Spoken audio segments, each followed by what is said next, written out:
Welcome to the NVIDIA Omniverse live stream. As you can see, we have an amazing cast of talent from around the globe here and other non-human species joining us. This is going to be an amazing live stream looking at how different people from all over the world are leveraging OpenUSD and multiple apps, different workflows, not only creative, we have developer stuff we're going to show off too, and creating these amazing holiday scenes you're going to see in a few minutes.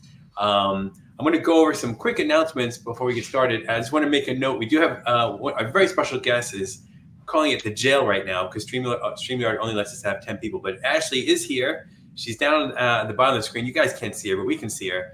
We're going to bring her back in a few minutes, but she's in standby. She's going to show off a really cool extension that her and Jen have been working on. But this is our second to last live stream before the end of the year, too. So we have one more live stream before the holiday next week. We'll put that up on the calendar in a second on the chat. Thanks, Amelia, for helping on the chat throughout this live stream. Okay, let me share this. We have really exciting stuff happening with GTC, just a few months away, which is crazy when you think about it. March 17th to 21st, it's our first in-person in a few years. So we hope that people that are able to attend can make it. And we hope people who can't attend can participate with some of the virtual stuff we have going. We're going to do our best to support everybody on this one. There's an amazing cast of speakers at GTC. The session catalog is going to be updated over the coming, actually next month, I think, the website will be updated with all the sessions. But you can register now, and there's some early bird pricing. You can find out some of the topics and sessions that will be happening on the NVIDIA site, which is nvidia.com/GTC. If you're going to attend, please let us know if you're interested in meeting. We'd love to meet with you one-on-one, maybe introduce you to some developers on the team related to the project you're working on so we can help however we can. So you can reach out to anyone on the community team for that meeting. SIGGRAPH Asia is actually in progress right now. I believe one of our friends in the community, Marcom3D, he'll be there on Friday. If anyone wants to meet up with him there, let me know and I'll hook you guys up. But on December 14th, we have NVIDIA Day sessions that are listed there. So if you are attending SIGGRAPH Asia right now, maybe you're watching this from the show floor or from your hotel room, don't miss these important sessions that are happening on the 14th, which is tomorrow. Fundamentals of OpenUSD, Crafting Digital Worlds, OpenUSD for 3D creators, and Omniverse and the OpenUSD ecosystem. That is going to be happening all week. You've probably seen some of the amazing announcements happening from SIGGRAPH Asia. If you have not, we'll post them up on the Discord server so you can check out the latest blog posts. And as we are covering today, we are in the beginning of the Winter Art Challenge, which goes through January 31st. So there's still plenty of time to show and tell your work leveraging OpenUSD. Just use that hashtag Winter Art Challenge so everyone can see it. And we'll probably do a wrap-up live stream on this towards the end, or at least a part of one of our live streams will show off some more work. But today you're in for a real treat as we show off what some of the guests here have already done. Really amazing work.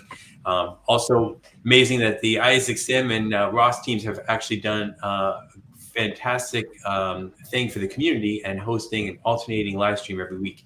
So you have office hours every Wednesday, alternating between Isaac Sim and Ross. Today they did Ross. I think next week is Sim, and then Ross will start up again, I think, in mid-January after the holiday.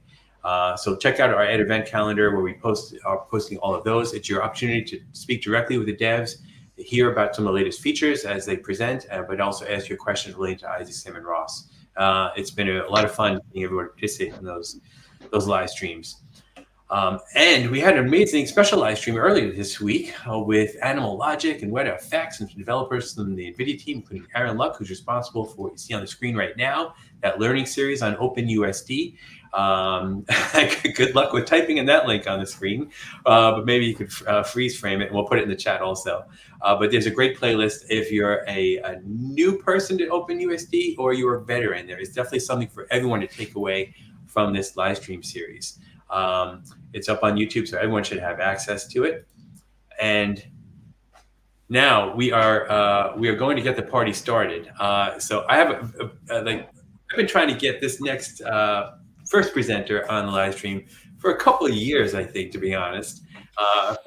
When I started asking him, that skeleton was actually a real person's body behind him, and as time it has decomposed and Matt, it is so awesome to have you here. You've been a super valuable part of the community. Uh, and I'm really excited to kind of show and tell you on this live stream. It's great timing this week because you just had a fantastic blog that was published on your work with some amazing extensions. Why don't you introduce yourself, tell us about your background, and then we'll talk about the blog a little bit, and then you'll do a little show and tell on something you put together for today. Sure. Thanks for having me. I know it has been a while. I've been trying to plan this for a couple of years. So with the recent article, I'm an assistant professor at New Jersey Institute of Technology, and I focus on computational design. And we look at like how do we take human factors, simulate human factors, and then use those as inputs for our analysis mechanisms. And that has included like path planning for humans and wheelchairs, trying to understand energy expenditure. So it's not just the shortest path, and it also includes crowd simulation, both for large scale architecture and for kind of human perception. So that's essentially what I do most of the days. We've been working on some robotics. I'm excited to see what Andy Green and team is up to. Designed and built a full-size humanoid robot that's out there, and we have a USD file for that, so maybe we can collaborate. So today I had some extension I was working on. In the past on our YouTube channel, we showed how to make like a little marionette doing real-time streaming with an Arduino. So I'm gonna share your screen. Matt has actually started a second PC, so we're gonna share that in a second. But I just wanted to congratulate you because we've been passing around your great work that's covered in the blog, and the teams internally at NVIDIA. I've been blown away. We have a special couple of big fans who have been watching your journey along. Miles Macklin and John Malaska both celebrated your great work. So everyone should definitely check out that blog. It's in the chat. And then there's some cool videos that we put together to show off those extensions in a very kind of compelling way. Okay, so let's share your screen and see what you did for this kind of holiday. Yeah, so I'll be going like back and forth because it's actually a different computer over here. So this is a little scene we made trying to make it snow, and it's physics based, and it's real-time physics, so it's not like a rendered. And so the reason I had it separate was because then I can kind of show on my screen, like in my camera, it's a wireless Arduino, and it just streams in real time. So it can kind of like move around the puppet and do those types of things. So everything we do so far has been like open source, and you can download how to do this in the scene and everything up there. That's wild. So you got a few things going on in here. First of all, right? You've got the Arduino hookup, which is awesome. How long did that take you to do? The Arduino took maybe 3 or 4 hours to connect into Omniverse. It was really simple, like UDP connection, and that's it. And then in Python, it's very fast to connect the UDP. Actually, making the video that we did for YouTube took like 3 times as long as it's writing all the code to do it. It was quite difficult. And then we started trying to work on this little snowball extension, so we could like throw snowballs at the guy. Yeah, there's a significant amount of force there. Yeah. Well, you know, it's kind of the tradition with robots. So you throw some ball at them. Yeah. Ropes are good. Oh, that is awesome. And then you've also got, I just heard Pekka also did something along these lines too. You got some nice snow going here. But still not clamping. Yeah, that was the issue for the particle visualizations. We've been able to just use like a regular particle visualization, like for flow. And then instead of actually dropping real particles, it's just visualizing the flow particles. The snowballs are real. So the snowballs are physical simulation, like physics-based snowballs. So cool. If we do throw them, I'll throw another one, and you can see it kind of makes its own splash and stuff. Very cool, man. Great. So that's what I have for today. Yeah. Matt, that's so cool. I think you're the first person who's done something like this. So it's really cool to see. So you use Python. You also, in your work, you leverage Warp a lot, right? Yeah, I use Warp, especially for the crowd simulation. Most of my work has always been in Python. So being able to take Python and put it on a GPU, we use social forces as like a base model. And if people know social forces, every agent has its own calculation. So Warp makes it really, really easy to put each agent on its own thread. And then we can do like, I think 100,000 agents in real time inside of Omniverse too. Yeah. That's wild. And then regarding Warp, we actually, at SIGGRAPH Asia, there's a couple of cool papers and projects that were published. So we'll put those in the chat. But if anyone who's following Warp, it's really great to see how Warp is kind of being used more and more by people out in the world. So Matt, you're a pioneer in that area. So glad to have you finally on the live stream. And congratulations on the great article and your amazing work. I have a question. Can I ask a question from Matt? Of course. Yeah. Could you do you think you could do this kind of you know how they print the houses? The cement is spread like when you do Christmas cakes and you make the decoration in top of the cakes. It's boosting cement and to build the wall. And I see the ropes are doing something like that. Do you think it would be possible to develop that rope, for example, to be going like making a wall with the house printing system? Yeah, I guess you can make a rope. We can make a connection. I think Ashley might be showing, or Ashley and I have been working on like a array distribute tool. So you can imagine just continuously growing a curve, and then along that curve, duplicating one of these ropes. They're like, the ropes are little capsules. So yeah, I took almost all the assets from the physics demos inside of Omniverse. So there's like a whole physics scene. It came with this room. I just changed the colors of the room.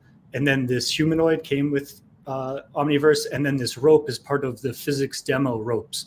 And it's capsules that are just arrayed in a line. And then there's little there's spherical joints in between each of them.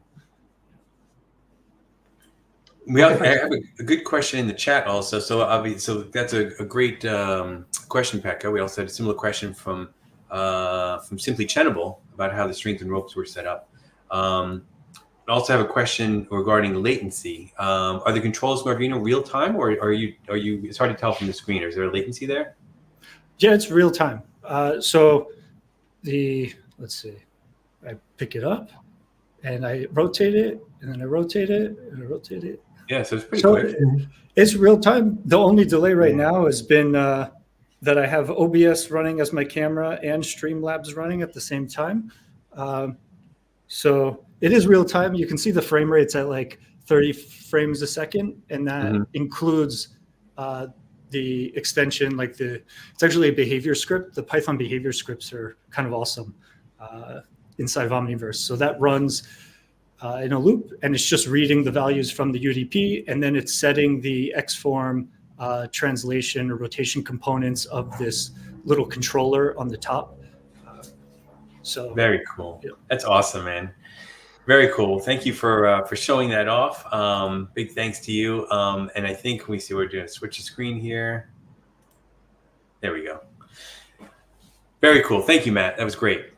Thanks for having me. We are going to, of course, it's our pleasure. You come back anytime. Anytime you're working on an extension, you have an open invite. Yeah, really, really great to see you. And congratulations once again.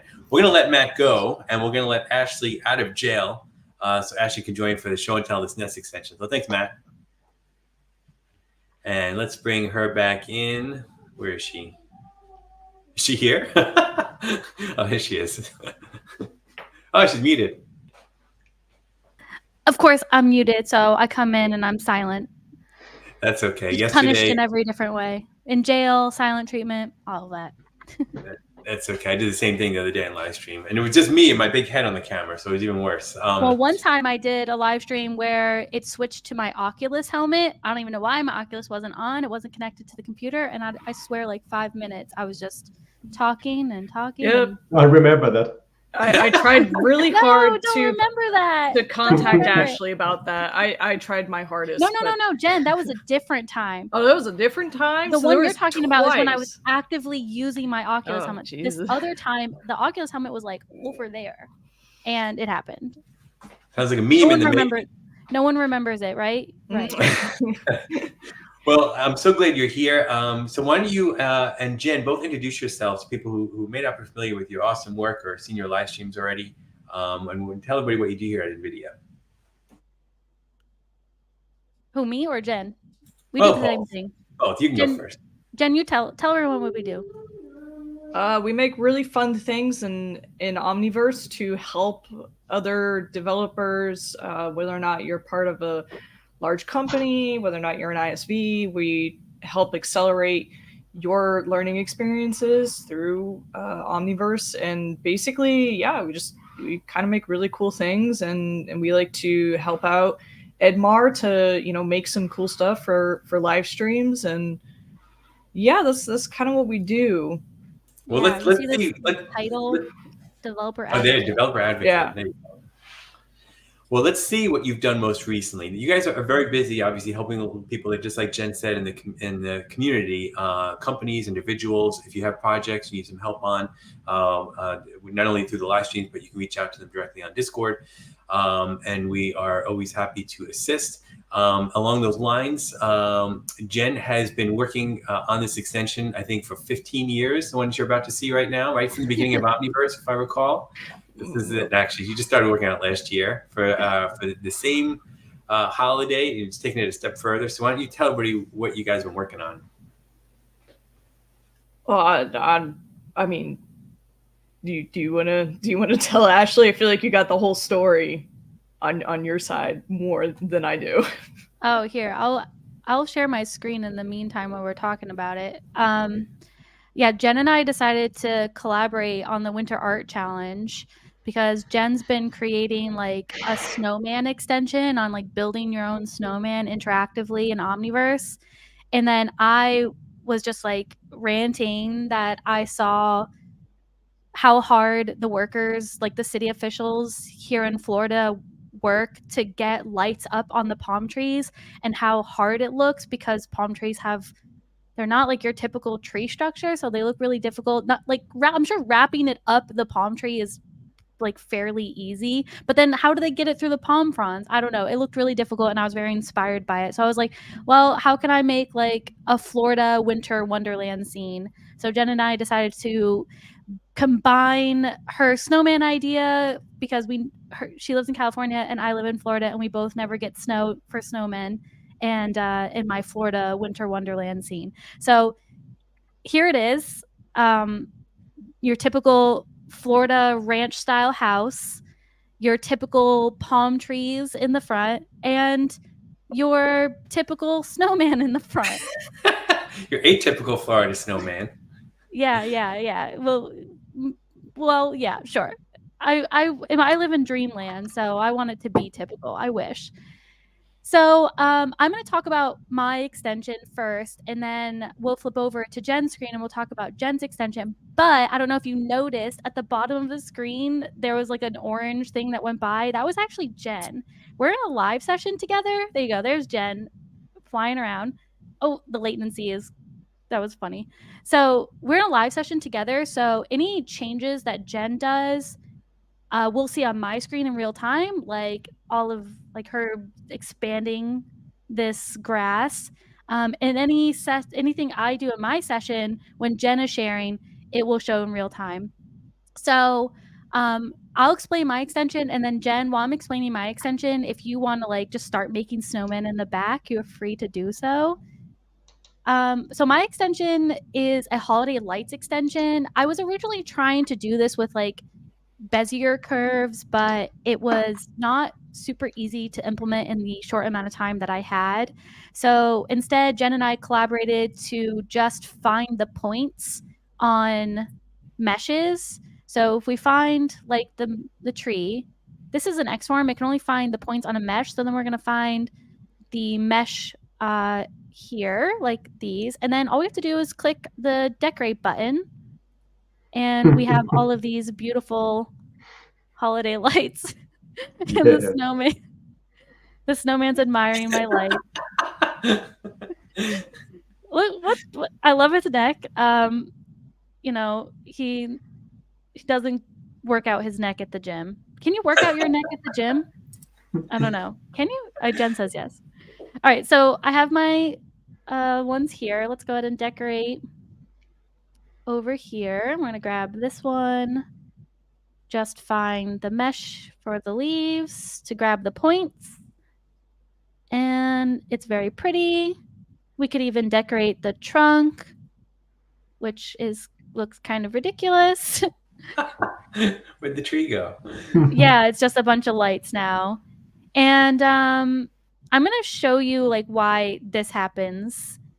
It's kind of like hacky a little bit. So let me get up my code here. Where are you? And we'll have this. Is this readable for those on YouTube and Twitch? I hope it's readable. I can make it bigger if not. No, it's basically good. What this is doing is it is grabbing the points on the mesh. But these meshes are very point heavy. They're not low poly instances, so they have a lot of mesh points to them to make them look nice. So what Jen figured out so graciously, because this was very difficult to do, was that what you do is you grab the points and then you divide them by 21. You still get a lot of lights, but it won't cover it completely. Before it was like basically making like a whole outline of the leaves, and it looked really, really silly. I loved it, but it did look silly. But it doesn't look silly at all right now. No, yes, right. But that's the reason why when you have like a smaller mesh like the tree trunk, it's basically putting like 21 lights all together, which doesn't look as much when you're doing it just here, but 21 lights or 42 lights on the tree trunk does look like a lot. And then if we try to do it where there's like barely any meshes or any mesh points, like if we go to this house and then this house has so many meshes. I tried this earlier to like see what it looked like. And say we go to like the door frame and find the mesh and then decorate it. It's just like two giant lights. I think what's awesome about this, couple things that are awesome. One, the creativity and the way you can programmatically do some of this stuff, but also just showing off that this is an open platform for people to build on and develop. And that's one thing about Omniverse that some people may not realize if you're new to the platform. It's basically an operating system, and you could leverage your knowledge of OpenUSD and Python and generative AI. And to really do amazing things for your work, and it's not just basically just simply leveraging other apps. You can actually build your own on top of this, or strip everything out and start from scratch. And the fact that you're actually showing off that you guys working together at the same time is pretty amazing. Leveraging live sync, which is also something I think a lot of people don't realize is possible. And amazing things happen when you collaborate, as you can see on the screen right now. Yeah, right. It looks really cool. We're able to like see each other's changes, and so if we were to do this for designing something together, we'd actually be able to give each other pointers in real time and not have to just send back a USD back and forth to one another. Yeah, this is probably I know we've shown off a lot of doing, live sync and stuff, especially Mr. Omnivore, which we haven't seen in a while. He's been doing a lot. There was like a whole series of him working with a couple other artists to make a scene, but we're actually manipulating the scene using Python, which I think is a little bit different than what most people have seen. So it is possible. And I kind of thought it'd be cool. And, Ashley had the great idea of like, oh yeah, we should definitely do this. And I was like, oh, and I got totally on board with it. And then if you want, I could go over my side of the extension, or if you don't have to look at it. It's not, as pretty as Ashley. No, let's do. And before we move over, Simply had a really great question. Do you need the same version of app in order to live sync? You don't. No. The only thing is that if I'm using like a newer app version, like a newer kit version, and there's features in that app or that kit version that the other person doesn't have because they're using a different version, then you might see some things break. But otherwise, you can still join a live session together because it's all done in Nucleus. Yeah, you need to be on the same nucleus, though. If you're on totally 2 different nucleuses and you don't have access to one of them, then you can't do a live session. That's the only one. Mm-hmm. Good point. All right. Run of the show, go. Oh no. So mine's very simple. Basically, it's just a little bit of a UI to show you how to create a snowman. You have the option on if you want to add in a hat, if you want to add eyes, you want to add a nose. So the last one I made had a hat and eyes, but as you can see, there's a couple in the scene that only has a hat or they only have nose and eyes, and clearly they need to work out on their neck muscles. And yeah, so you could choose whatever one you want. And then from there, you can also pick, how big of a radius of the sphere you want for the head, the body, or the bottom. And just in case people are not familiar with snowmen, especially if you live in an area where it doesn't necessarily snow or you've never seen snow in your whole life. Oh my gosh. I see you, Ashley. I see you playing with lights. I've highlighted the section. So as you're like, oh, I want to change the body, it'll actually highlight that section on the different spheres in the UI so you can tell which one it is. And then from there, all you need to do is hit create and it creates one. So I'll just do another one with no eyes because why not? I don't have one in yet that has that. So if I go ahead and I hit create, it basically just kind of creates it right now at origin. I'm just going to bring this up. Oh my geez. I'm like, there's so many lights in the scene. I made some room for you. Oh, did you? What did you do to the ground? It's so beautiful. Oh my gosh. But yeah, so now we have a snowman with this. So like I can also change like the radiuses as well. So if I change the radius, oh geez. If I change the radius of the bottom, now I have a bigger snowman with a bigger bottom, but quite small of everything else. Yeah, this one seems to have overloaded. So this is what Florida looks like, guys. This is Florida in Christmas time. How doesn't it make you want to go? That's what my house looks like. That's how you can find my house. I just have ginormous lights, everything. Oh, jeez. Well, that's awesome. It's really cool to see what happens when you put two great minds together, like you two. Chaos. Oh no. That's awesome. Well, thank you guys for showing this off and explaining things along the way. Very cool. You're welcome. It was fun to make things that look weird. It's awesome. Yes. All right, we are going to shift gears now. Oops, sorry about that. Let me see. There you go. All right, so we're going to shift gears now. And actually, let me see. This is going to be super interesting.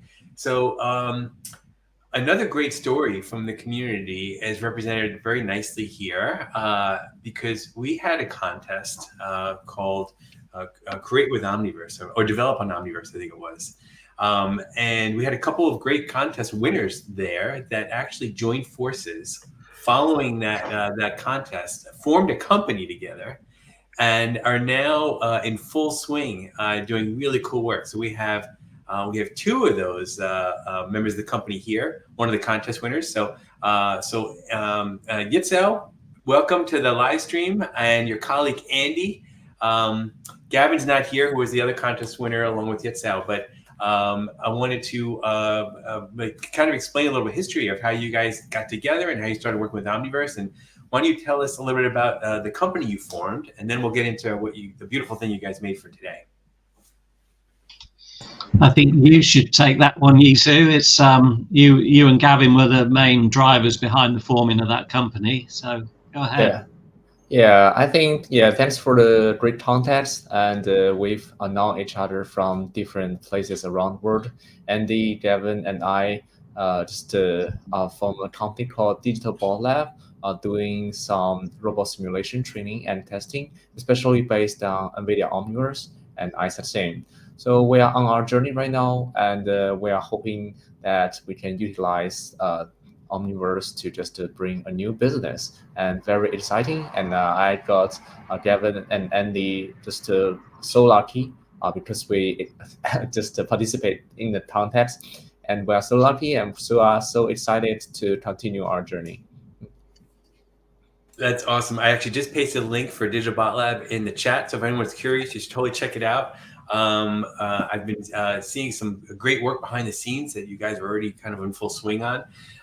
And this, what you're going to show up today gives a kind of like a peek at some of the work you guys are doing. Let me see. I think, Andy, should I share your screen? Yes, go ahead. Okay. Or should I play the video first? Okay, play the video and then. Why don't I play the video and then we'll share your screen. Let me see. Okay, so guys, check this out. And you said I could do the one with music, right? Yes. Okay, here we go. 30 seconds of beautiful robots.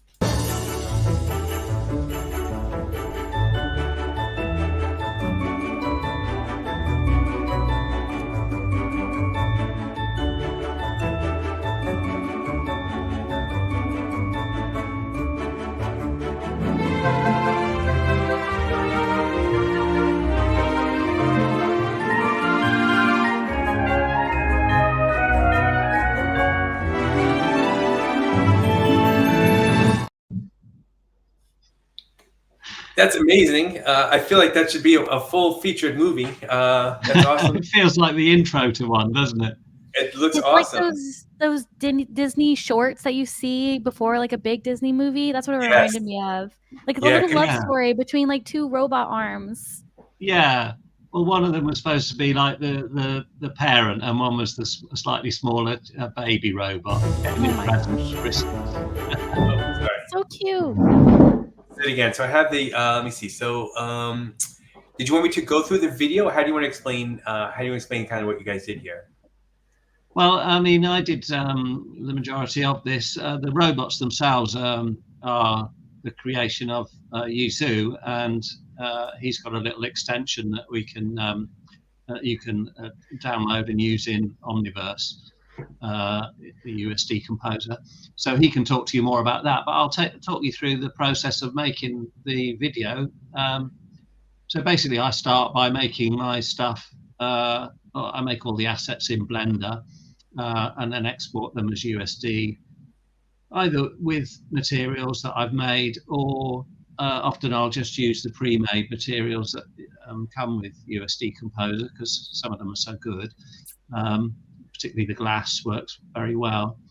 But like the that material on the present there, that's something I made myself. Now, are you using the blender within the Omniverse launcher, or the standalone blender? Yeah, I find exporting with that little extension in Blender works much better. Yeah, absolutely. I agree.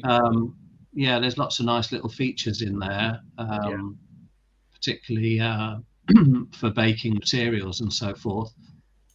But really, most of the stuff I just make in there, and then I bring it across into Omniverse and bring the robots in, and then I start animating them.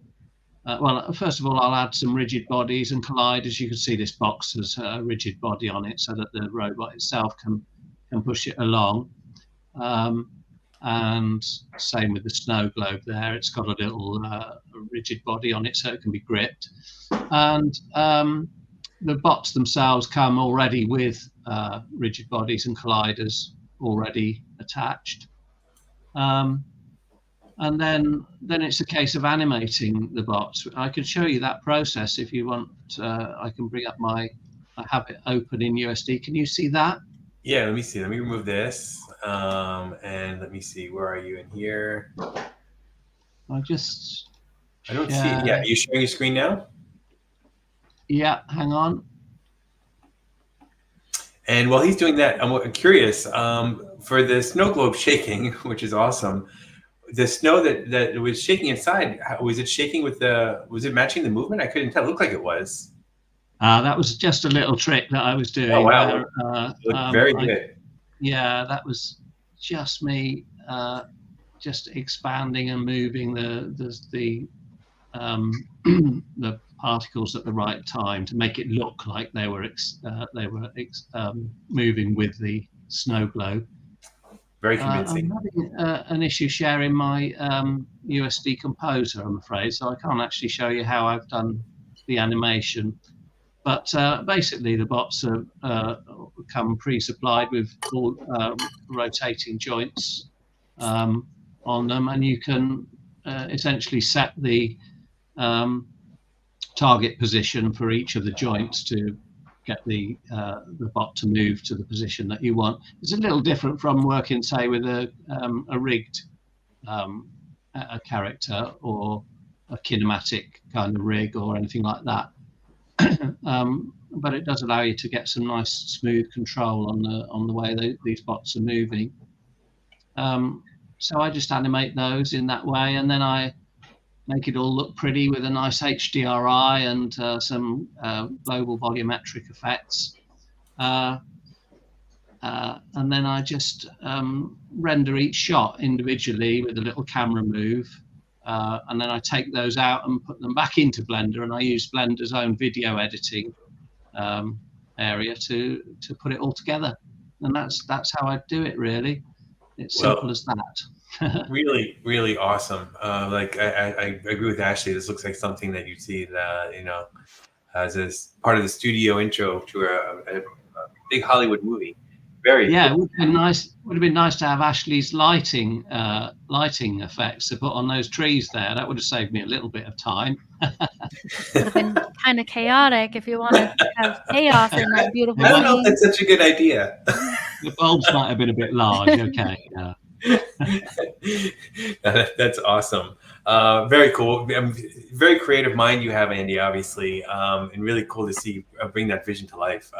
Thank you. I mean, that's really my role in Digital Bot Labs is just to make everything look pretty, really. The technical stuff is really down to Yizu and Gavin. They're the real technical minds behind all of this. And I just make it all look nice. Well, that's awesome. And so what's up next for your company? So you guys are working on some projects? Yeah, so we are doing just going deep into the Omniverse a little bit more. So we are building an kit app, especially for the robotics, and we are going to bring the robots from all over the world into the system of Omniverse and do the simulation, training, and testing based on it. That's awesome. I can't wait. Definitely feel free to share your stuff in progress on the Discord. We love seeing that. We have a showcase channel where I think a couple of people here have posted here before. So that's a great way. If you're curious about what people do in the community, check out the showcase channel on Discord server and get some feedback. And it really is fun to see what everyone's doing. Well, thank you both for coming. You're welcome to hang out, of course, and to stay in the conversation. We're going to move over to, let's go to Victor, or I call him Marco. I don't know, which do you prefer? Doesn't matter, really. Like, Marco is good, Victor is good. Okay. I react on both, so. Okay, yeah. Cool. Well, I have you, Marco, on my Discord, so I'll stick with I you. don't know. With that bow tie, maybe it's Mr. Polinsky. Oh, it's true. It's a winter one. I'm not sure if it's like... Oh, is it? Oh, it's green. Your green screen took over. It's like snowmans and yeah. And yeah, it took, yeah, I've seen it. It was quite good. Yeah, Marco, so tell us something about yourself and your background.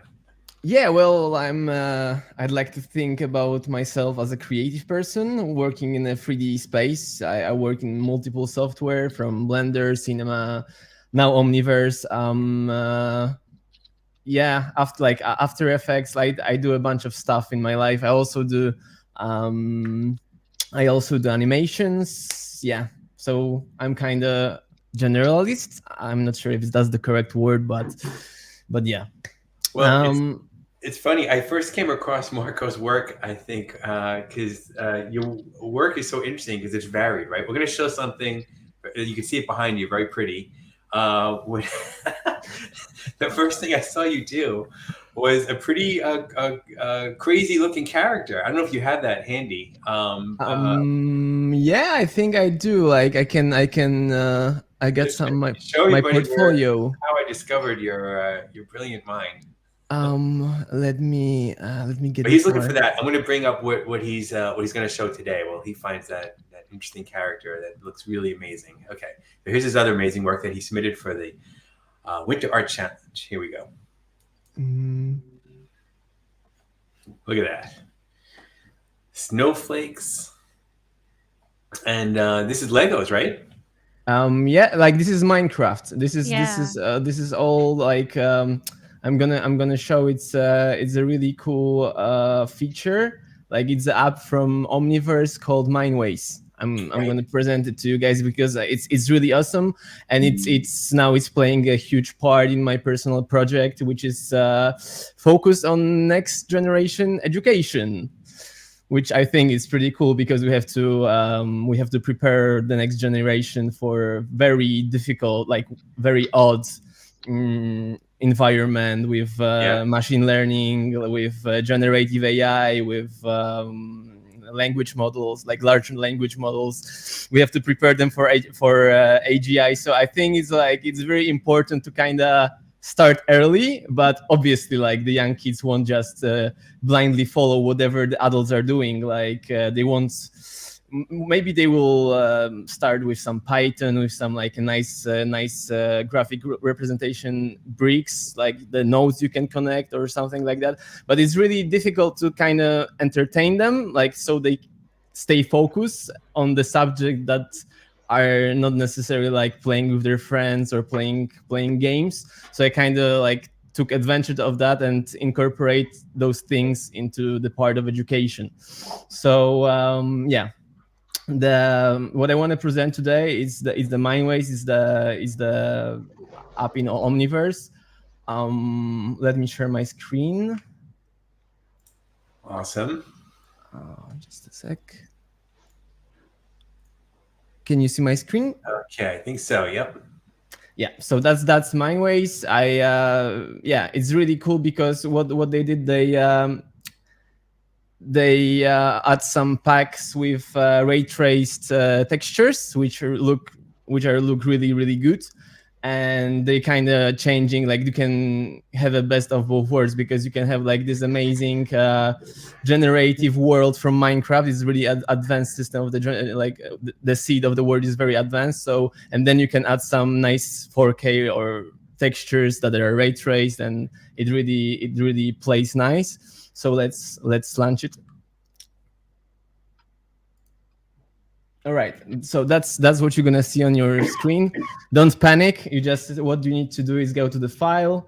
Then you have to choose the world in your that you downloaded from your Minecraft game, right? In our case, it will be the latest one. And yeah, here it is. It looks, if you're familiar with Forge and map, like add-on for Minecraft that gives you the world map, it's really how it looks. It's just like a world map of our server, and then we can click the right button and select whenever we want. It's gonna ask us if we want to export the whole thing, because here we can select the height and the depth of the blocks that we're gonna export. We're gonna click yes, obviously. Then we hit here. It's very important if you have enjoyed if you want to enjoy the nice ray trace texture, you have to pick one of these two files. Let's do 64 to not burn my PC. And then yeah, and then you got different option of exporting. You got the option for 3D printing, which is also like a part of my project, because I really want to kind of make the digital to physical thing. So I've heard multiple times from my parents that, why are you spending so much time on the computer? Like, go play outside, right? Because they couldn't see what I was working on other than just like some pixels on the screen. Like, it was really hard to kind of convince them, like, yeah, I'm doing something which is like futuristic and something that will help me to explore my mind and my possibilities. So this is what I want to like give to the future generation, so they will be able to kind of build the world or the anything that they imagine in Minecraft and simply like 3D print it, because the 3D printing became very affordable these days, and they can kind of create their own custom toys, which was really my one of my biggest dream growing up. During the export, we should obviously select the USDA file. We're gonna just call it village. Yeah. All right. So now when we are done with our export, no, it's still running, but once we are done with our export, we can close the Mineways and jump into the USD composer.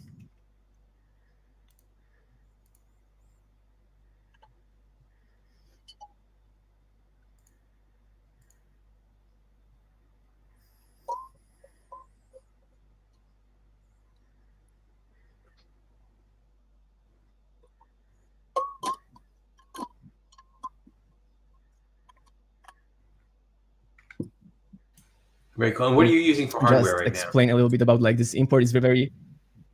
Oh, currently I'm running the RTX 3060 Ti, and the CPU is pretty good. It's Ryzen 9, so yeah, and 64 gigabytes of RAM.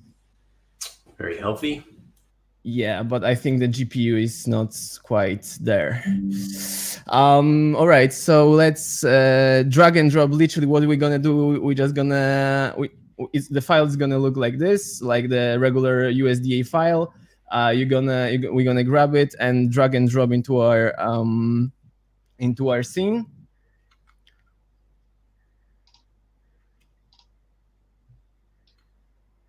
And as you can see, it just looks like it really looks really good.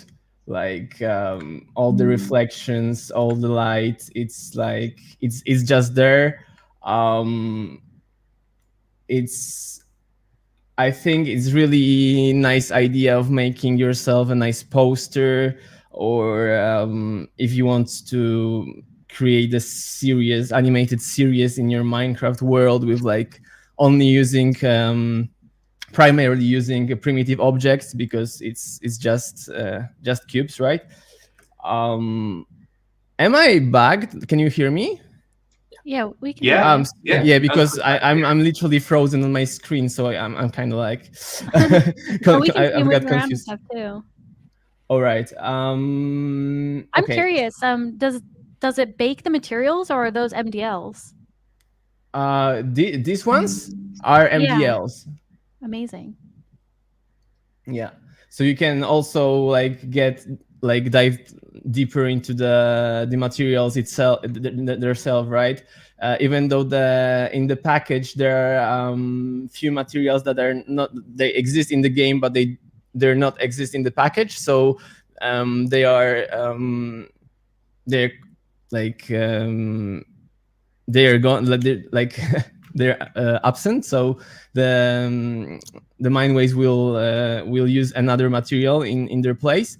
But we can manually go inside each material and edit it in the material editor. So we kind of like can get more different looks of the wood, or like we can get better eyes. But the developers from Mineways, they really did like amazing stuff with the lava, and with anything that like any metal, any shiny metals there, they look really, really good. Answering even that water looked great. Like we were literally looking through the water, right? Like there's you can see through it. Yeah, exactly. Like it's the seed, because the seed, it's so like the generative seed of Minecraft game. I know even NVIDIA have done some some machine learning inside Minecraft. And like the seed is so impressive. If we just gonna think about it, like if we're gonna let's say instead of the cubes use hyper realistic models with ray trace textures, then we can basically create the seed for a perfect generative worlds for the future. Like, so that's how I see this. It's very there is a lot of things you can do with Minecraft itself, with the seed of Minecraft. We got All a right. couple of questions here. Let me see. So we've got one from Zia. Put it on the screen so we can see. You know if a Minecraft mod's allowed? A little bit, yeah. Yeah, are they allowed? Yes, like that's what I like. I'd like to work because there is a mod called Brixel, and it's basically converts all the texture in Minecraft for the Lego ones, and I'd love to bring it to Mineways. But it's something that I'm currently working on. It didn't like quite. I'm waiting for the new mod to be dropped for the latest version of Minecraft of the Java Minecraft, because I got some troubles because when I use the old version of the mod, it doesn't quite work with the version of the game. So that's on hold. But yeah, I like my idea is to make it work with any textures we want. So even if we're talking like cartoon textures, right? So instead of hyper realistic ones, we're gonna get like we're gonna bring it even a little bit more like a cartoon looking thing. And it's just giving us this a lot of like, for instance, I really like this project I'm going to show you now. Do you know this question also from Simply? How much of the mesh is instanceable from a performance point of view? Pardon? The question from Simply Channable: how much of the mesh are instanceable from a performance point of view? Well, I don't quite get the question. Like, I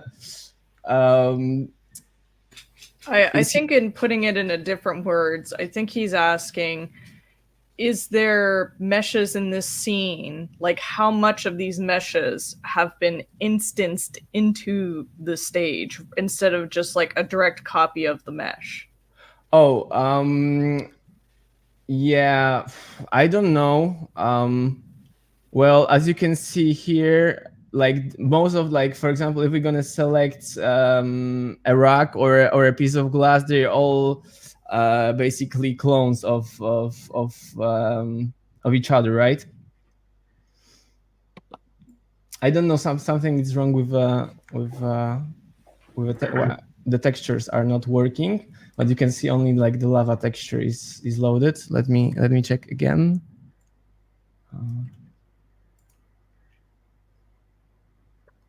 I don't know what happened. We got some. It should like have. What's a live stream without a bug?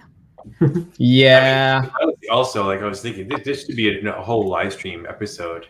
I wanted to show you how amazing the metal look like in here, because on like yeah. Oh, but... you're not allowed to be excited about showing something. The live stream gods hear you and punish you.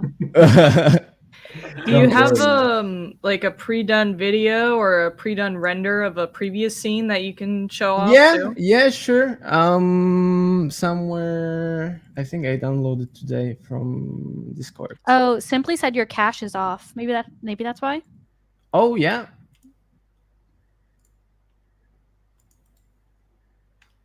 Wait.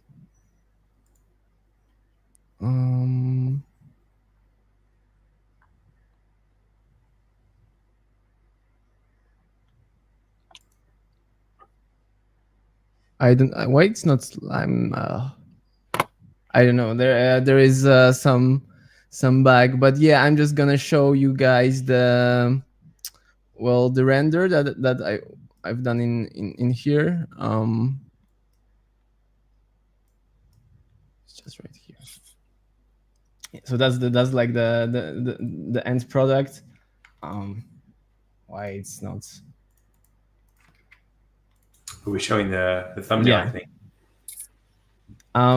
Yeah, so as you can see, all the textures are quite good. Like, I'm really surprised of the wood texture. There is not here. I cannot show you the metal, guys, but you have to trust me, my word, or just try it yourself. I believe you. It's really good. We believe you. and yeah, that will be it. Most of it. That's Well, the call to action. Go do your own Mindways export with Metal to see how it Yes. looks on your own. Exactly. You gave everyone homework. That's good. Yeah, I expect this to be in the showcase on Discord. If the first person who does it gets my like. oh, okay. Hmm. That's a hard earned thing Even if too. it's at 2 a.m. Yeah, even if it's at 2 a.m., I will be the first person to like it, guaranteed. No. Jen's Very crazy. cool. All right, you heard it here. Well, thank you, Marco. That was awesome. Thank you, I'm gonna guys. find the link to that character I mentioned earlier because I have it saved, so I'll post it in the chat in a minute. But thanks for that show and tell and the education on Mindways. That's so awesome. We are going to move forward, I think, to Ashley's good friend here. Louis Peacock is joining us, or Louis 3D Technology. Okay, he goes by on our Discord server. Louis, it's so awesome to have you back on the live stream. Hey, yeah, no, it's so awesome seeing everyone's work. Everyone's coming from like a totally different place and so creative and inspiring. Well, speaking of creative inspiring, when you did your render that you're going to show off here in a second, our team was like, "Whoa, that looks awesome! How do you do that?" And Jen's like, "I'm going to use this for the official logo from now on." And I said, "I'm going to send legal after you because you're not allowed to do that." And then it was a big legal brawl. I took her to court, and it was a big thing. But a lot of big fans. My champion, thank you. What you did with the NVIDIA logo. I don't know if you sharing your screen here already. Let me share it right now. Okay. I can never win against you, Edmar. The only thing that I'll ever win against is when it comes to coffee, and that's about it. Yes, you will. That's true. So Jen gets sued and I get put to streaming jail. Edmar has it out for us. I know. He really does. He really does. Well, look at that. Look at it. It's so cool. Yeah, so I'll take you behind the scenes of how I made this. It's primarily made in Houdini, and then the rest was in Composer. But yeah, let's hop in Houdini and share some of the details. And also wanted to shout out this tutorial right here. I learned a lot from it. It's definitely how I got this icicle effect. So if you're interested in it, definitely check this out. Crazy. But yeah, so here's the Houdini file. I won't go through the entire thing, but I'll just share a couple of cool parts of it that I thought were handy. One thing that I really explain that whole tree to us. take you through every single node one by one. But one thing that was really handy was this trace node that I came across, which you can basically take any image. I just went online, got the NVIDIA logo, and it'll instantly kind of trace that out into a little plane for you. And from there, I was able to turn it into the mesh that's in the final product. And also, as far as the icicles that you see, we're using I think it's called like a pyro solver up in here. Here we are. So you kind of see it in real time how it spreads across the mesh. So this is how we got the icicles, or the ice spreading outside the exterior of the mesh. And now let's take it here to the end. That's what I look like when Florida hits 70 degrees. Yeah, it's kind of cool because you can come to the very end here and you kind of get the same effect. You can go through this timeline. It's a little bit slower. I'm on my laptop, but you can see it how it changes Oh, wow. as the timeline goes across. So you can make the logo look like a melting ice cream. Definitely. Yeah, and as far as the icicles, I think the way it worked was there's just kind of like these individual points that were randomly scattered across the mesh, and then from there it just kind of like pulls it down and creates it. It looks so good. I mean, it looks so natural. Like that's how it would fall. Houdini is pretty crazy, and shout out that tutorial. I definitely wouldn't have been able to do it without it. As far as getting it over to Composer, it gets a stage right here. So basically, this is all it is right here. Use this node, and basically it takes everything that's in your scene, in this case, just the mesh and the icicle. And then you have this Omniverse USD out node. And yeah, from there, you can just export it directly to Omniverse. So let's hop over. So yeah, here's my Omniverse scene. I'm on my laptop. I'm usually on my desktop, so it's a little fuzzy. We're in real time, but yeah, here we go. Let me hop over interactive. There we go. So as far as some of these additional assets in the scene, they're all pretty much free stuff that anyone can use. The backgrounds from Polyhaven, free HDRI. These right here are from Quixel Megascans. I love using these just because, one, they're totally free, and then I'll show you. They have all these assets, and you can basically choose your export location. And they do have MDLs for materials and USDZ and USD for all the assets. But if you have Omniverse Drive on your computer, you can export directly to Omniverse Drive, and it's instantaneously like right here. So I have, let's see, all my assets instantly organized. I don't have to apply any materials, nothing. I can just drag it directly in my scene, and it's pretty realistic. Totally. Looks as awesome. realistic as it gets. That's so cool. I didn't know that you could do that with the pixel library. I've got a new thing in my tool belt now, so. Oh yeah, I've been using it in forward. all my projects. It definitely boosts the realism a little bit, and I also use that for the material on the actual mesh, this kind of snow MDL that I downloaded.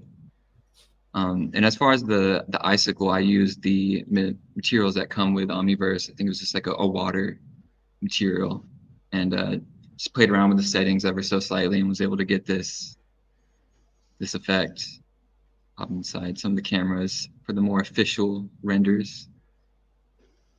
That's so cool. There's one quick question from Mr. Simply Chenable here. Are you using an apprentice version? He's wondering how you're bypassing the USD NC exports. So initially when I created this, I had an ND license. It actually expired like 4 or 5 days ago. So I haven't, but the file that I had open right here, this is an apprentice. So I don't know if there's a limited feature with apprentice where you can't export USD. I'm not too sure about that. Okay. But I had an ND license when I initially exported it. I'll have to try it again to see if it blocked or anything. But yeah. Also, and then, shout out Simply. He's always in the Discord, like answering all the good questions, that I need answered. Wow. Got a shout out from Louis himself. So did you also use the connector for Houdini, or did you just kind of just plop it in the scene? For this one, I just kind of plopped it in the scene. I've used the connector with a couple other softwares, but haven't with Houdini just yet. One thing that I did get to do with this project that was nice was I'm usually on my desktop, but I'm on my laptop right here, but I was able to connect the 2 local hosts. So like I have my laptop local host right here, but I also have the desktop guy in front of me. All those files accessible from here as well. So the Quixel assets are on my desktop, but I was able to access them on my laptop, which is kind of nice, just that's amazing. Dual computer projects. I have also one question. Looks like the only way to export from Houdini is growing ice because it's with Alembic file, or do you found some more sophisticated way to export those animated stuff from Houdini to Omniverse? So I didn't export the animation for this one.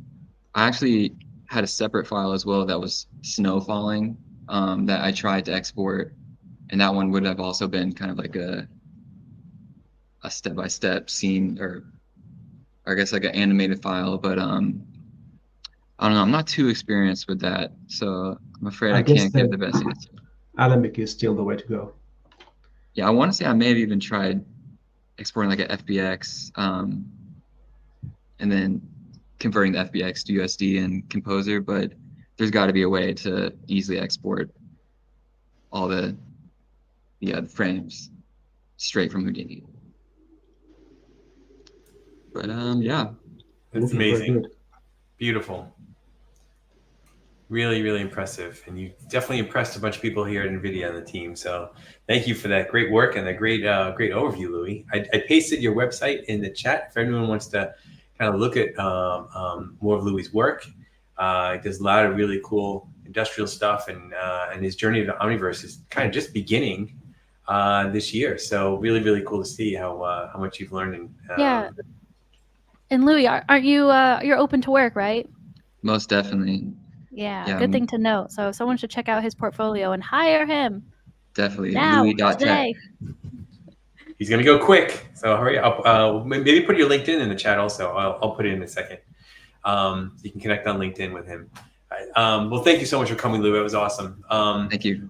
Now, I'm looking at the time, and I'm sorry because we've been having so much fun with everybody. What I'm going to do first, I'm going to let Pekka go first because I just realized that his daughters, because he was talking very quietly a second ago, and I just realized his daughters are probably on their way to bed right now, or just went to bed.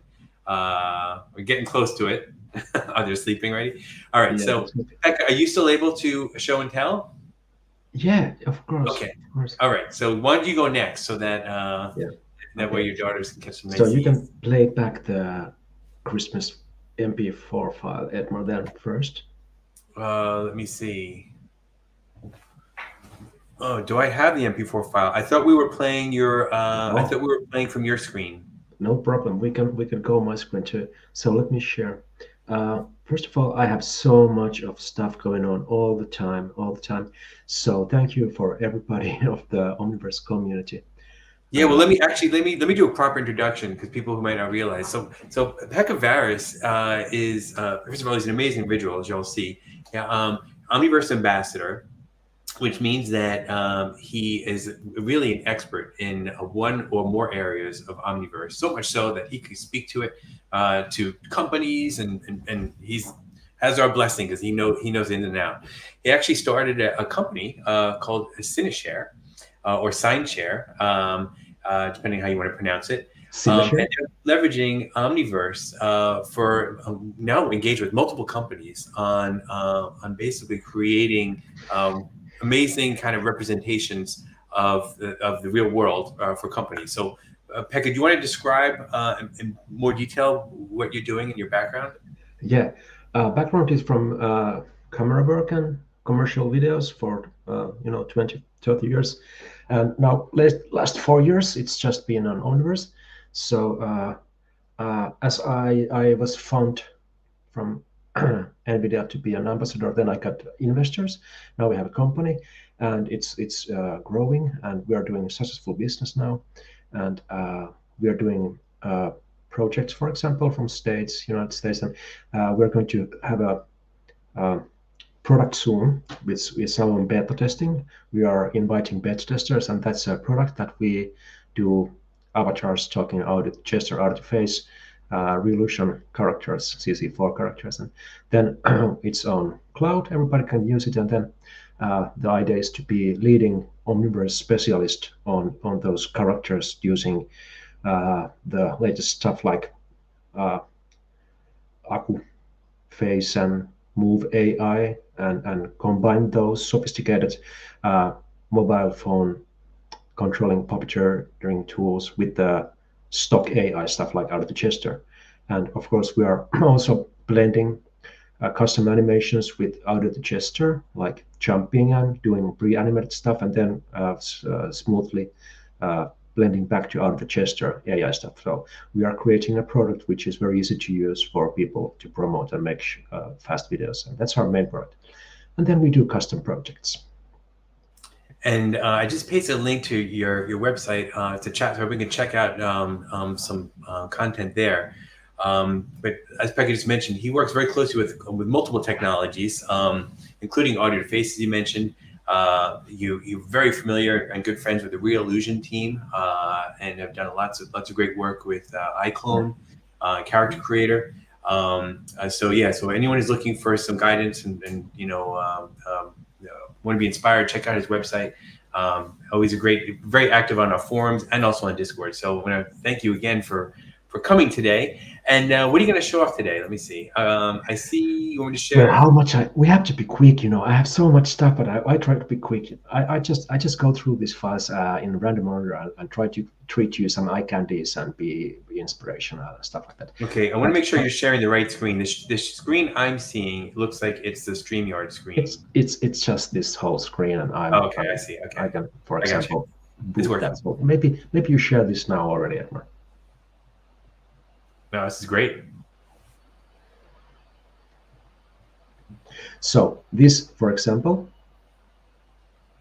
is an iClone live link tutorial. I'm going through the whole project of creating that scene with them building it with Revolution stuff and using Omniverse with the all best tricks and ways to very quickly build a crowd on the streets, and then also some manual character animations in there. So now this tutorial, which is going to be released next week by Revolution, is about Live Link mostly, and the Omniverse Composer rendering tool in it. So the latest DLLS 3.5 works so great in Composer that you can do this kind of stuff. And also all the time just focusing on real time. This is real time rendered. So I try to avoid path tracing now. I try to focus solely on real time RTX rendering. And we have also these steams here, the native flow steams from Omniverse. So this is one tutorial I did. Yeah, thanks. And then this is real time. It's not talking, but this is also real time. This is real time SSS. So you can see the light is correctly coming. This is RTX rendering. So this is made by the book. So our product is going to be running on there. And then this one is a demonstration of the out of the gesture, out of the face combination. So we are making this kind of cloud-hosted SaaS product where you can make these avatars and make them talk and then build your story around them. That's the main thing. Then we also did beautiful project for Yle. Some of people have seen stuff of this already, but this is done in both offline rendered. Yle is like a BBC of Finland, a huge TV station, and we did them a huge weather simulation project, and it's delivered in real-time graphics for the virtual production studio of them, and also for the offline renderings of the same scenes. So it was a very huge task. We learned so much about stuff that Omniverse is very good at. So it turned out that the way from Unreal Engine offline render scene to Unreal Engine real-time scene is huge. It's not a click of a button like in Omniverse. It's a huge work. And then we have a product called Light Rig. So I have made 16 different kind of light setups, and I have a tool. The Polish team of developers has made them in Python, and there you can control these lights, these Hollywood-style different kind of 3-point light setups. And this is integrated in our product called Stage by Sunshare. And then I try to be quick. Then the Omniverse Winter Challenge, I added some. Let's put that sash Ecuador off. So I made some more steam or the cold icy wind with Embergen on this box, because the one I had in the scene that I shared already, it's a work in progress. So I think it was the most boring part was this ugly Unreal Engine road with that icy wind. So I am going to make this kind of collision detection with the smoke on the ox and try to make it look like more like a Christmas vampire movie or something like that.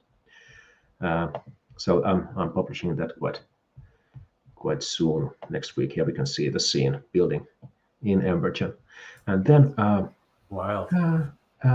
Then here is some nice fur research and study. So this is real-time fur, and we had the noise, which is just saw on the presenter of the artist before me, and this is the real-time denoiser activated, DLLS 3.5. There's no noise, and it's beautiful fur.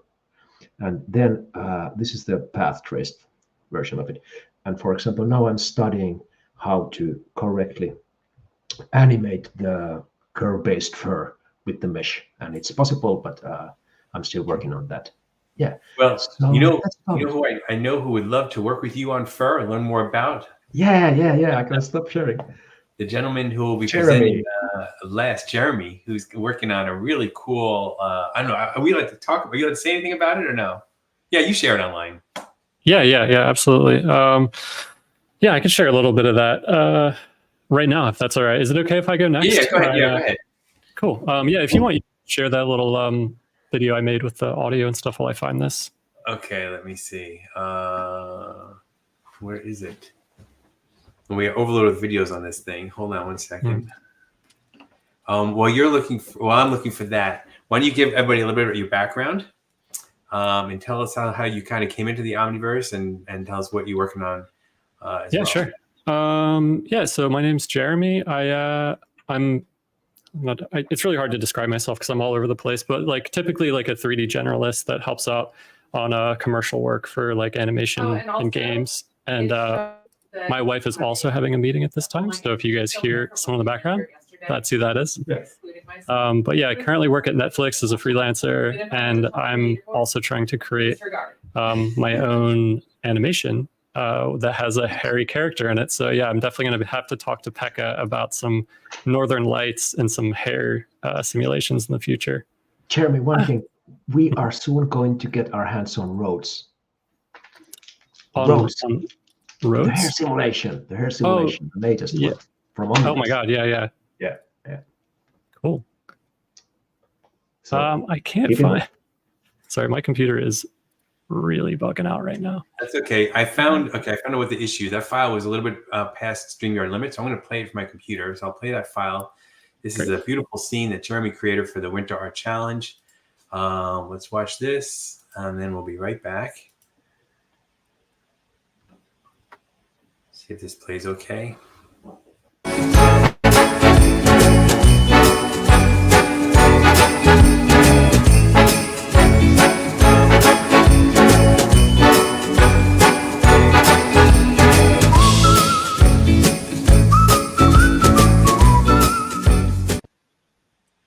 Beautiful. Very beautiful.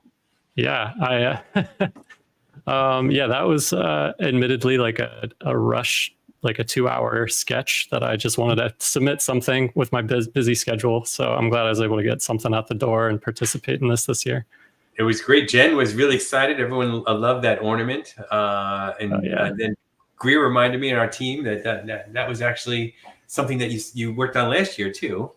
Yes, yeah. That was like a little Easter egg. It was, I don't know. I think I did a live stream with you guys on this Adobe Substance person, and we kind of made that on the live stream. And I had to dig it up and find it. I think it's available on Sketchfab. I haven't checked, but you might be able to just go into the asset store and then in Omniverse and just download it or drag it into your scene, which would be cool.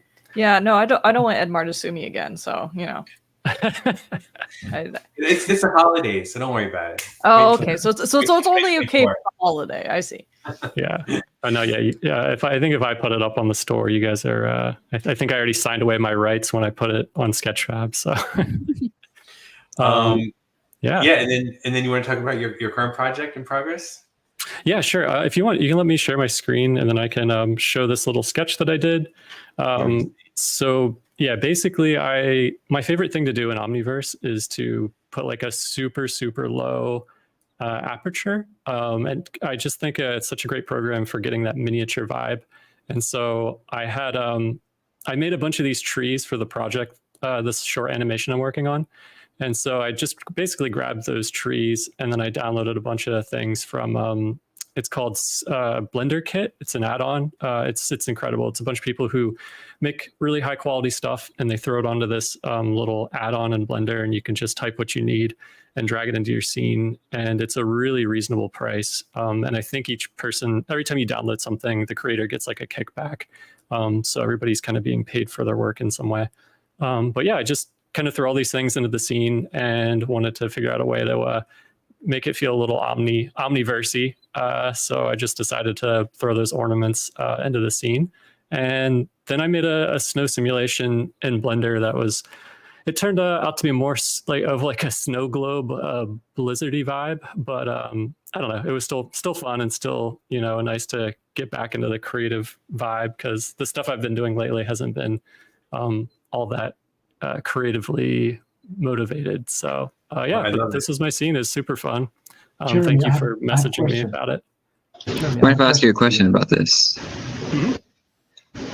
In the clip, it seemed like there was almost like a camera shake at one point. Like, I felt like, I love that. I felt super realistic. Like, was that done in Blender and then brought in here, or done in Omniverse?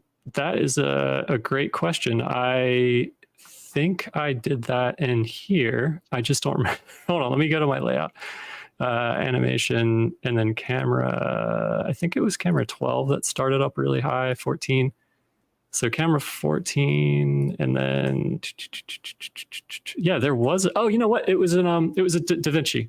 So I brought all the edits together in DaVinci Resolve, and then there was just like a camera shake thing that I added to it. So that's how that worked. I have also a question, Jeremy. The snowflakes. Do you have motion blur on the snowflakes in RTX real-time, or is it only on? So this is path tracing, and then the I think I did have motion blur on it. It definitely took a while to render the big camera move. It was a couple hours at like pretty low samples, but yeah, that's just the price you pay for path tracing, I think. Well, very cool, and the lighting is just awesome. It's a warm feeling. Yeah. I was gonna try and make it feel like it belonged in this little room that everything is kind of currently in. Whoa, that's a cool shot. Yeah, so it's currently like sitting on this table in this like little Christmassy room. But yeah, kind of tricky to sell that. So, and again, I didn't have too much time to work on it, so I just focused on getting the I don't know if the tree was the star of the show in this little project. But yeah, super fun little quick project. It's beautiful. I can't believe you whipped that out so quickly. We got a question from Zia. How low is the aperture? Oh, it's a 15 millimeter lens and 0.025, which I don't think is physically possible in the real world, but because Omniverse is amazing, you can do whatever you want. Very cool. And then thank you so much for showing this. Yeah.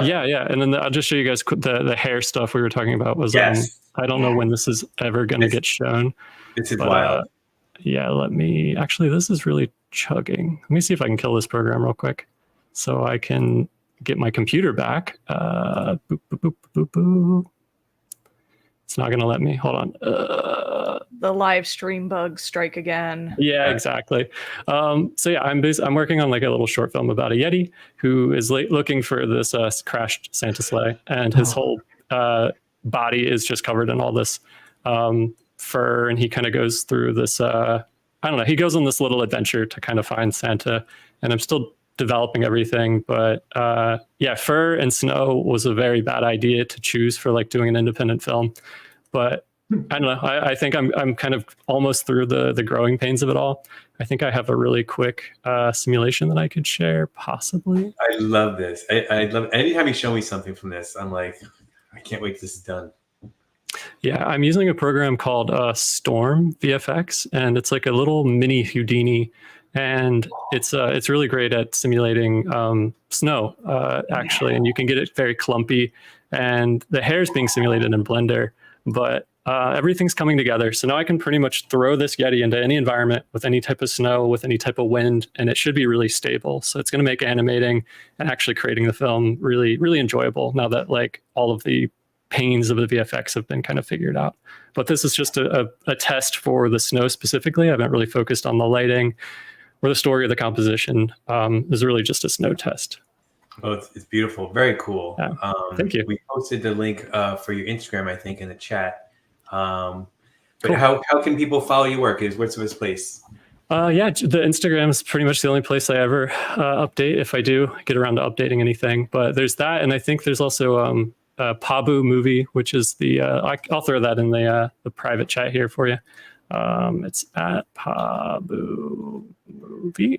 That'll be the Instagram tag to follow that project once I start really getting in development with that.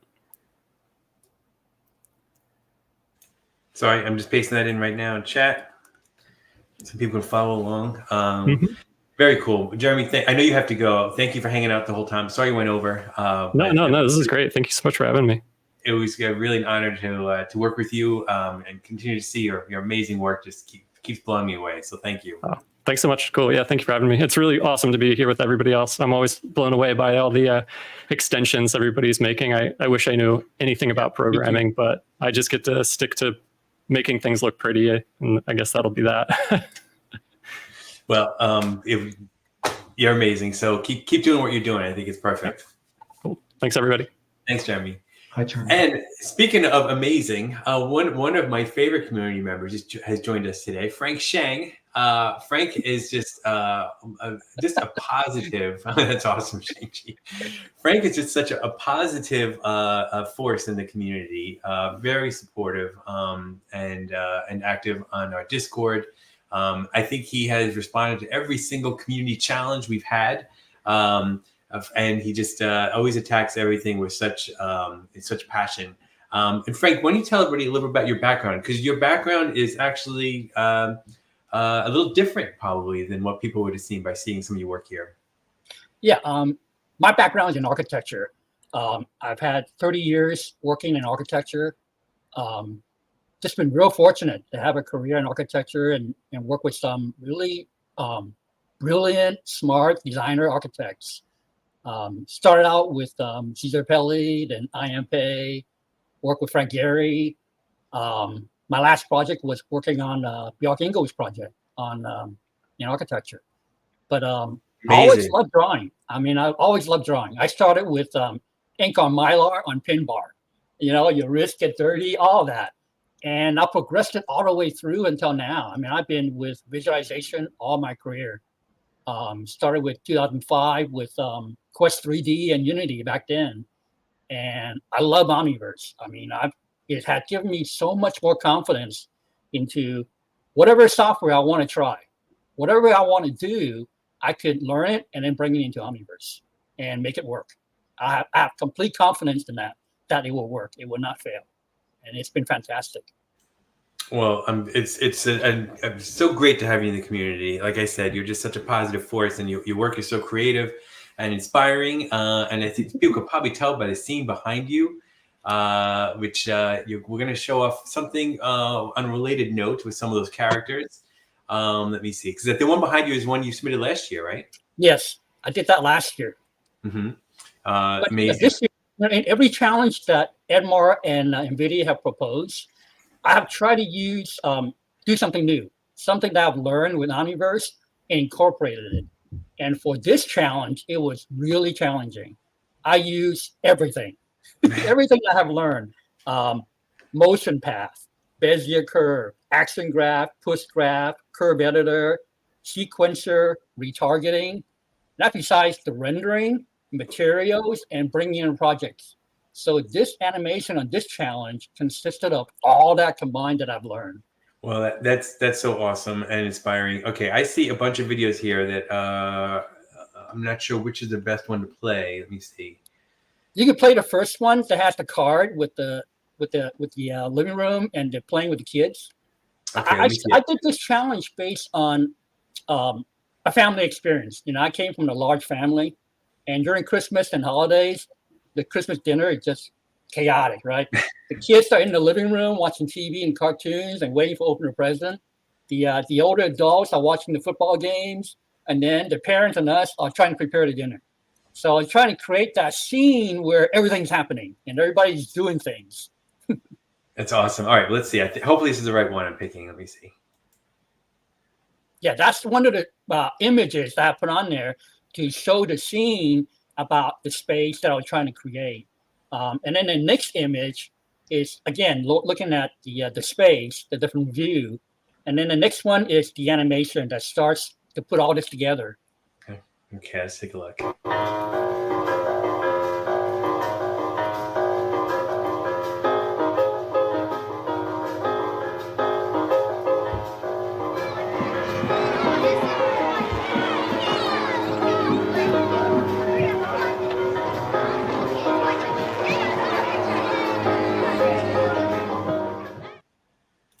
Very cool. And the next one is mapping on TV. I mean, mapping to TV was the latest lesson I learned, besides the Bezier curve and all that. And that was a lot of fun.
Very cool. How long did it take you to put that together? It was a huge lesson. I mean, the plane flying through, adding the cameras, and rotating the camera based on the film, the movement, where the camera was going to go, aligning all that. That was a lot of fun. It was really challenging to learn Bezier curve and the curve editor to get everything correctly. It was a lot of fun. I certainly really liked the challenge. Well, I'm so happy that you do these because it's really cool to hear you kind of take the mindset of forcing yourself to learn something new and try to put that to the challenge, because I think you've done that with every single one. It's really, like I said, it's really inspiring. So thank you so I'm much. really curious how you use the Bezier curve. You mentioned that, but are you creating like a curve and then the airplane's actually like flying I did along actually the curve? three files. One was the airplane and the propeller working, and that was one of the pushcrafts that I had learned through a tutorial using procedural. And that's my first time ever using procedurals. I had no idea what I'm doing. I was able to attach it to the airplane, and then I made another file using Bezier curve, and that's where I generate the curve and then generate the movement of the airplane, attach the airplane to the curve, and two cameras on the airplane so that I can track the plane going through. And then when at certain points, I rotate the camera so they can look back on the airplane too. And after all that's done, I brought it into the San Jose, the big project, all that, the flight through model. And then I set the time frame of how long I want the animation. Then I ran it, and that's how I did it. And it's interesting. I haven't tried it yet, but the basic curve that I made with the plane and a pilot, it seems like I could put another asset attached to that and run that path. So I could actually put Santa, like the image I have in the back, Santa and his sled on that path and fly around the building. Okay, you know your next challenge. Yes. I'm also curious. Just like Gen Z, we want to see that in the share your work. No, I've been sharing my work on Discord, and if you want to see everything I've done, everything I've learned all this year, go on Discord and take a look at it. I've been posting and sharing everything on there. And I just love the learning lessons. I mean, I failed so much. I mean, all my things that I've produced is really, at the best time that I've only learned the material. It's not really, I know everything or I'm great at it. It's just the times I've learned it and then I'm showing it. That's awesome. And Louis, you had a comment there? Yeah, I was curious how you did the TV screen, how you brought your flight video and then had it on there. I've seen like a technique where it's like frame by frame. Yep, I watched Markham 3D.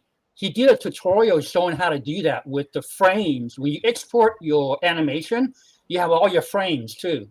And you take the frames and you map it onto the screen. And it's not that hard. It's really simple to do. You already done it when you export your animation. I'm going to put Marco's channel, Marcom 3D. I'll put that in the chat here. He snuck his way into this live stream. He can't. Yeah, he has so much tutorials. Yeah, they're all so good. He's great, and I love all the tutorials on the Omniverse website too. I mean, you can learn everything. Everything's there. The hard part is just finding some of them sometimes, but everything's there. I mean, it's incredible how much information is out there. I mean, was that your first time using OmniGraph in your scenes before? That's the first time I used motion path. At Matt, I was on Discord. Matt kind of opened that up to me. He said, you should try motion path. So I dove in and started learning it, and I didn't realize how much I had to learn. Yeah. But it was great. I mean, it's just, it's all a matter of trial and error. I mean, I think I'm famous for failing. When I fail, I'm learning. So that's a good thing. I used to have a professor that her whole thing was strive to fail, because of exactly that reason. You're not learning anything if you're getting something correct all the time. And my best work is really my best failure. Yeah. Well, I have to say that I think everybody has learned a lot of different things from this live stream across the board from all these great guests we had today. I want to thank everybody for coming on and spending. We went way over today. I have a question. A question. Louis, you showed that great Quixel asset library. and they were free. The stuff was free. Yeah, it's all free. Yeah. Do you know, is it allowed to redesign an environment, interior, for example, and then resell it? No, you're not able to. Okay, it has to be Yeah. free if you. Okay. Yeah, they don't It's a allow you bummer. to redistribute outside of Unreal Engine or Omniverse for commercial purposes. Yeah, yeah, and that's quite good because most of the Unreal Engine marketplace are just for Unreal Engine, to be sure. Mm-hmm. Yeah. Okay. Well, commercially, yes. Yeah, I have to install that quickly.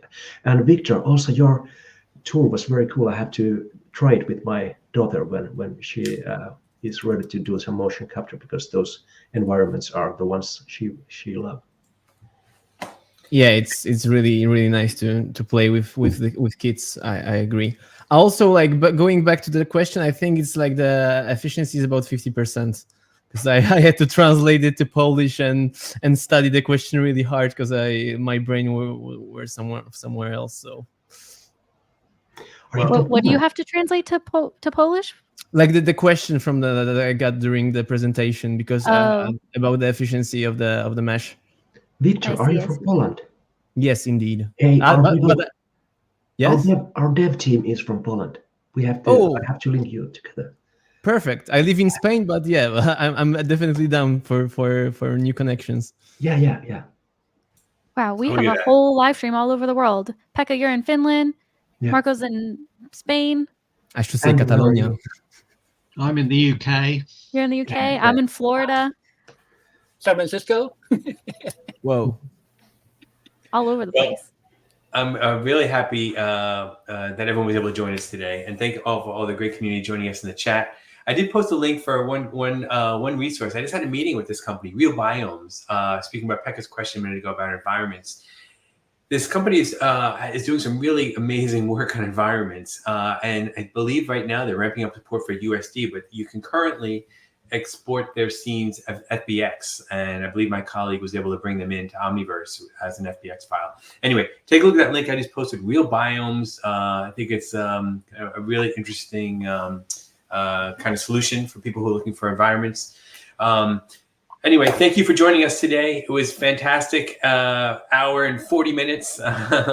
And we'll see everybody next week. We have a live stream with hopefully Jen, but definitely Eric and Stephen Gong showing off making an RSC car from modeling to real life. So it should be really cool. That's will be next week, and then we'll be off for the holidays. So thank you everybody for joining us today. We'll see you next time. Thank you. Bye-bye. See you guys.